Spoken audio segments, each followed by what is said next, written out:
Assalamualaikum warahmatullahi wabarakatuh. Perkenalkan, nama saya Soraya Nugralia. Di sini kita akan belajar mengenai sistem komputer untuk kelas 10, yaitu materi sistem bilangan.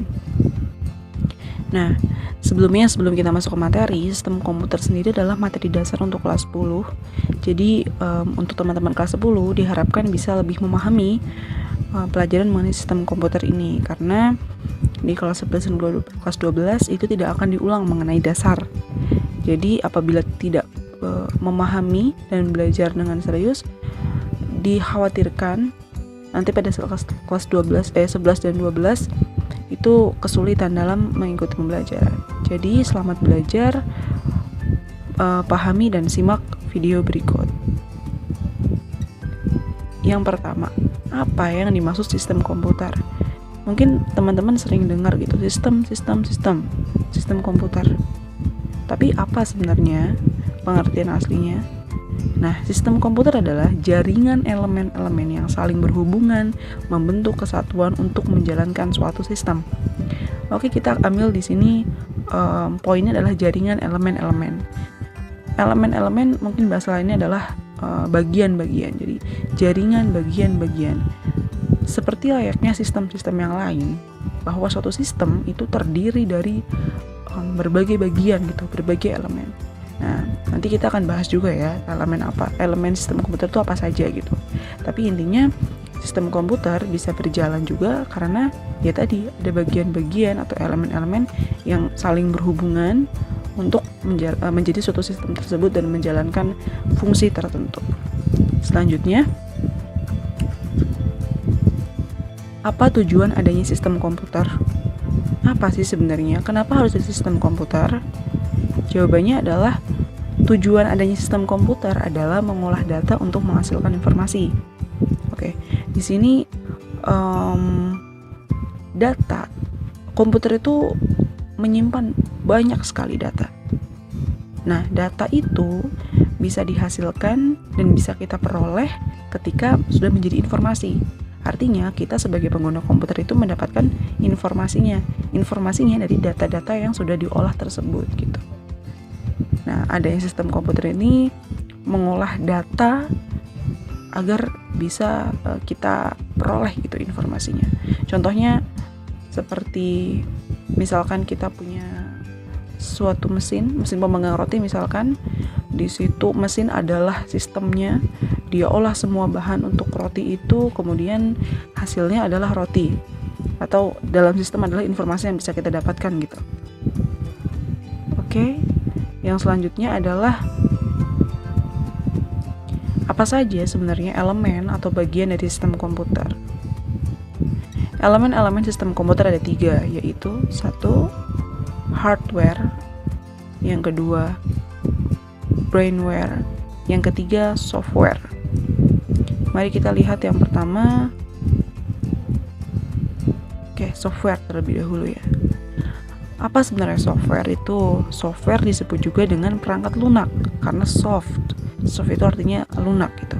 Bentuknya program berisi perintah-perintah untuk pengolahan data. Ada 3 bagian software. Oke, saya jelaskan dulu ya pengertian yang sebenarnya gitu. Maksudnya seperti apa sih gitu?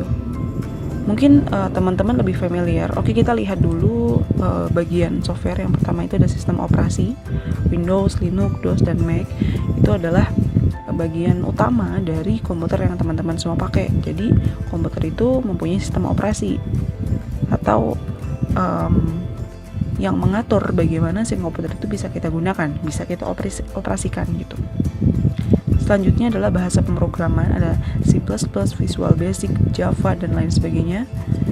Itu bentuknya juga perintah gitu. Bentuknya perintah-perintah. Atau mungkin teman-teman bisa familiar dengan kata coding gitu. Kode-kode.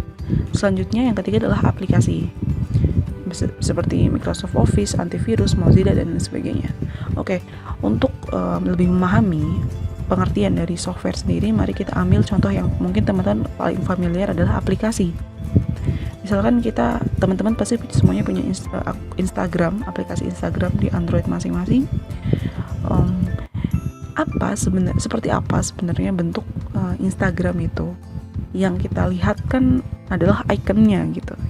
Dan yang kita gunakan ya Instagram itu kita bisa upload foto, upload video, kita bisa like, bisa nonton, bisa komen dan lain sebagainya. Tapi seperti apa sebenarnya bentuk Instagram? Instagram itu apakah kotak ya? Apakah kotak, apakah lingkaran, apakah oval? Kan tidak terlihat, teman-teman. Nah, sebenarnya di dalam sistem Instagram itu terdapat perintah-perintah atau kode-kode supaya si Instagram itu bisa berjalan, bisa kita gunakan. Teman-teman bisa posting, bisa komen, like dan sebagainya. Itu karena adanya sistem tersebut, adanya perintah-perintah yang dimasukkan menjadi sebuah aplikasi yang dinamakan Instagram. Barulah diberi icon yang sekarang bisa kita akses gitu, yang dimasukkan ke dalam format Android dan bisa kita gunakan. Kayak seperti itu gambarannya. Jadi software itu kita nggak tahu bentuknya seperti apa, tapi intinya isinya perintah-perintah gitu, program ya teman-teman. Nanti juga kita akan belajar mengenai pemrograman, jadi semoga teman-teman nanti bisa lebih paham gitu. Selanjutnya adalah hardware. Hardware disebut juga perangkat keras, artinya perangkat yang secara fisik terlihat dan bisa dipegang. Hard itu artinya keras. Hardware ini sebenarnya benda yang berbentuk fisik, artinya yang bisa kita pegang, yang bisa kita lihat, yang bisa kita raba gitu. Kalau misalkan benda biasa, benda umum ya kayak meja, kursi gitu. Cuma dalam komputer itu disebutnya dengan hardware. Contohnya apa? Seperti monitor itu layar ya untuk menampilkan itu, keyboard yang buat ngetik, terus mouse. Oke. Ini hardware. Tahu ya, jadi bedanya antara software dengan hardware. Kalau software ya perintah-perintah saja gitu, tidak terlihat bentuknya, tidak bisa dipegang juga. Tapi kalau hardware itu jelas bisa dipegang bendanya, bisa digunakan, bisa kita angkat, kita raba dan lain sebagainya. Selanjutnya adalah brainware. Apa itu brainware? Brainware adalah manusia itu sendiri yang mengoperasikan serta mengatur komputer.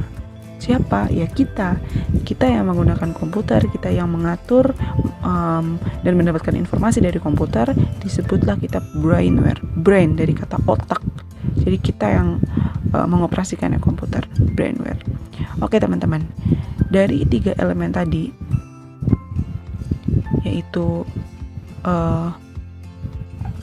hardware, software, dan brainware, ketiganya itu harus ada dan harus saling berkesinambungan. Contoh saja, misalkan tidak ada hardware, tidak ada benda fisiknya, bagaimana kita sebagai brainware bisa mengolah sebuah data pada software? Tidak bisa, karena software itu kan tadi tidak bisa kita gunakan gitu, tidak bisa kita pegang gitu. Sedangkan tidak ada software, cuma ada kita sebagai manusia dan ada bendanya saja, sama tidak bisa juga. Ada hardware dan ada software, tapi tidak ada brainware, tidak ada yang mengoperasikan, tidak ada yang menjalankan. Ibarat seperti motor, mesinnya full, surat-suratnya lengkap, bensinnya full, tapi tidak ada orang yang menjalankan, yang menyetir, ya otomatis tidak akan jalan. Sama seperti sistem komputer ini. Maka ketiga elemen ini harus ada dan harus saling berkesinambungan. Selanjutnya, bagaimana sistem komputer mengolah data? Dari tadi kita bilang ya, mengolah data menjadi informasi. Seperti apa caranya gitu? Sebuah sistem yang kita saja tidak tahu bentuknya seperti apa, itu bisa mengolah data. Cara pengolahan data pada komputer yaitu melalui proses input, proses dan output. Apa sebenarnya itu? Ya, input itu perangkat yang masuk. Artinya kalau tadi kita umpamakan dengan pemanggang roti, input itu adalah bahan-bahannya, ada tepung, telur, kemudian pengembang, gula dan sebagainya. Input adalah bahan-bahan yang masuk. Perangkat-perangkat yang masuk ke dalam komputer yang kita gunakan. Yang kedua adalah proses, atau di situ terjadi proses pengolahan. Kalau diibaratkan dengan pemanggang roti tadi, ya membuat roti ya, berarti itu adalah mesinnya gitu. Dia yang mengolah bagaimana tuh semua bahan-bahan itu bisa menjadi roti yang bisa kita konsumsi, seperti itu. Kemudian ada output atau hasil pengolahan. Jadi dari tadi input bahan-bahan perangkat yang masuk diproses, kemudian ada hasilnya. Sama ya seperti proses pembuatan mungkin roti menggunakan mesin itu, ada bahannya diproses menggunakan mesin, kemudian ada hasilnya. Hasilnya itu roti yang bisa kita gunakan. Jadi prosesnya seperti itu. Proses sistem komputer itu mengolah data. Next. Materi kali ini sebenarnya mengenai sistem bilangan. Kenapa ya sistem bilangan itu sangat penting dalam pelajari sistem komputer? Karena sistem bilangan adalah suatu cara untuk mewakili besaran suatu item fisik. Maksudnya adalah item fisik yang biasa kita gunakan. Contoh kecilnya adalah mouse. Mouse itu apabila dimasukkan ke dalam komputer, komputer tidak bisa langsung membaca bahwa ini mouse, ini keyboard, ini dan lain sebagainya.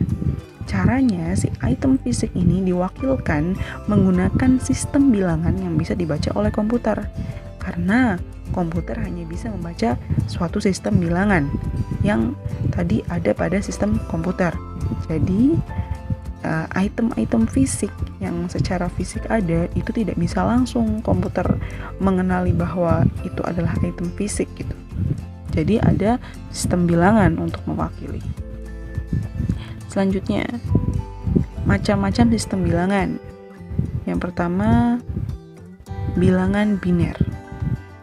Yang kedua, bilangan desimal. Yang ketiga, bilangan heksadesimal. Dan yang keempat, bilangan oktal. Untuk kelas 10 ini, mungkin kita akan belajar mendalami yang namanya bilangan biner. Nah, untuk bilangan desimal sebenarnya dari SMP pun kita sudah belajar ya teman-teman. Bilangan desimal itu apa sih? Ya bilangan seperti biasa. 1, 2, 3, 4, 5, 6, 7, 8, 9, 10. Itu namanya bilangan desimal. Nah, nanti mungkin di kelas 10 ini kita akan lebih belajar mengenai bilangan biner dan bersangkutan dengan bilangan desimal. Selanjutnya, apa itu bilangan biner? Bilangan biner adalah dasar dari semua sistem bilangan berbasis digital. Ya, saya bilang tadi, jadi sistem bilangan itu basisnya digital, hanya bisa dibaca oleh komputer. Karena komputer hanya bisa membaca sistem bilangan, makanya item fisik diwakilkan dengan sistem bilangan. Bilangan biner ini adalah dasarnya. Kenapa menjadi dasarnya? Karena bilangan biner hanya mempunyai radix 2, artinya hanya memiliki 2 angka dasar, yaitu 0 dan 1. Kalau ditanya berapa bilangan biner itu? Ya hanya ada 2 itu, ada 0 dan 1, itu bilangan biner. Oke. Selanjutnya, sistem bilangan biner biasa disebut dengan istilah bit atau binary digit. Mungkin teman-teman nanti akan familiar dengan kata 8 bit, 32 bit, 64 bit. Nah, itu sebenarnya dari kata biner atau binary digit atau digitnya, seperti itu. Kemudian pengelompokan bilangan biner dalam komputer selalu berjumlah 8 dengan istilah byte. Artinya adalah 1 byte itu berjumlah 8 bit. Bisa teman-teman bayangkan ya, 1 byte ibaratnya kita punya satu kotak, itu ada isinya ada 8 kotak-kotak kecil. Kita punya satu kotak besar dan ada 8 kotak-kotak kecil di dalamnya, seperti itu. Bagaimana sih sebenarnya 8 bit itu? 8 bit pada bilangan biner terdiri dari bilangan dengan kuadrat atau pangkat 2 sebenarnya. Jadi angkanya seperti ini ya. Angkanya dari 1, 2, 4, 8, 16, 32, 64, 128. Ada 1, 2, 3, 4, 5, 6, 7, 8. Ini sama dengan 1 byte. 1 ini namanya 1 bit. Jika digabungkan menjadi 1 byte. Seperti itu. Nah, sebenarnya ini adalah pangkat 2 dari 2 pangkat ya, 2 pangkat sekian. Yang pertama 2 pangkat 0 itu hasilnya 1, 2 pangkat 2 hasilnya 2 pangkat 1 hasilnya 2, 2 pangkat 2 hasilnya 4, 2 pangkat 3 8, 2 pangkat 4 16, 2 pangkat 5 32, 2 pangkat 6 64, 2 pangkat 7 128. Selanjutnya, bagaimana maksudnya 0 dan 1 tadi? Seperti itu ya. Dalam bahasa komputer, 1 diartikan dengan on, maksudnya memiliki nilai atau hidup gitu ya. Jika 0 diartikan dengan off atau tidak bernilai. Mungkin teman-teman familiar dengan tombol on dan off, yang ketika on itu ada angka satunya dan ketika off itu dipencet yang ke angka 0 gitu. Itu sama ya. Maka jika dalam perhitungan terdapat angka 0, nilai 0 tidak bernilai. Contohnya seperti ini. Nah, kita bisa bandingkan ya perhitungan yang tadi. Yang pertama kan di sini semuanya 1 gitu. Kalau 1 itu nilainya 1, yang pertama ini nilainya 1. Yang kedua nilainya 2, yang ketiga nilainya 4.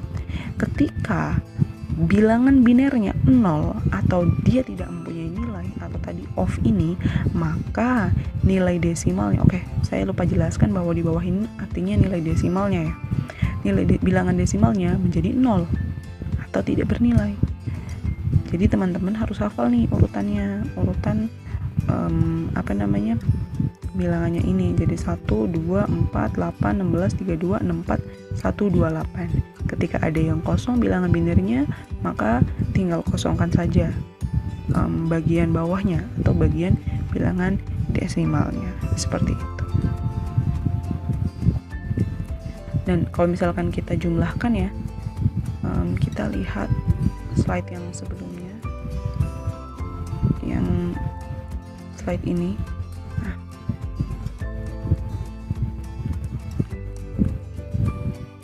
oke, ini kalau kita jumlahkan menghasilkan bilangan 255. Nah, dengan begitu, apabila tadi ya, misalkan di sini kosong, di sini kosong gitu, kita tinggal kurangkan saja. Maka hitung saja yang ada bilangan desimalnya ini. Ketika dia nilainya 1, maka di bawahnya desimal. Hitung saja desimalnya. Ketika di sininya 0 misalkan, berarti di bawahnya menjadi 0 juga. Oke, mungkin itu materi pada kesempatan kali ini. Lumayan panjang, tapi semoga teman-teman bisa memahami. Kalau misalkan kurang paham, silakan diputar-putar terus videonya, kemudian rangkum saja ya bila ada hal-hal yang menurut teman-teman penting dan perlu diingat gitu. Mungkin itu sekian dari saya. Selamat belajar. Assalamualaikum warahmatullahi wabarakatuh.